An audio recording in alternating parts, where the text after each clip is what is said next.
New Zealand cricket team دورہ پاکستان کے لیے کراچی ایئرپورٹ پر پہنچ چکی ہے، جہاں پر صرف نیوزی لینڈ کھلاڑیوں کا نہیں بلکہ کوچز سمیت پورے سٹاف کا ایک انتہائی عجیب و غریب استقبال کیا گیا۔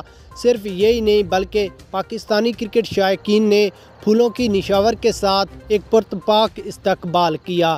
یہاں پر کیوی کھلاڑیوں کا مکمل استقبال اور پروٹوکول آپ کو دکھاتے ہیں۔ اس سے پہلے آپ نے نیوزی لینڈ کرکٹ ٹیم کو ویلکم ضرور کرنا ہے۔ اس کے بعد اگر بات کریں ایئرپورٹ کی، تو جب کیوی کھلاڑی کراچی ایئرپورٹ پر پہنچے تو وہاں پر جتنے بھی کراچی کے لوگ تھے وہ ایئرپورٹ پر جمع ہو گئے اور پھولوں کی نشاور کے ساتھ کیوی کھلاڑیوں کا استقبال کیا۔ انہوں نے یہ بھی کہا ہے کہ آپ فکر نہ لیں، یہاں پر جو سیکورٹی کا آپ کو مسئلہ ہے وہ ہماری پاک فوج نہیں بلکہ ہم نوجوان جتنے بھی کراچی کے ہیں ہم آپ کی سیکورٹی کریں گے۔ ہم یہی چاہتے ہیں کہ پاکستان کی انٹرنیشنل کرکٹ بحال ہو اور آپ لوگ یہ نہیں چاہتے۔ بہرحال اس بات کو چھوڑیں، ایک انتہائی عجیب و غریب استقبال کیا گیا۔ کرکٹ کی تاریخ میں پہلے اس طرح نہیں کیا گیا۔ آپ کو مکمل ویڈیو دکھاتے ہیں۔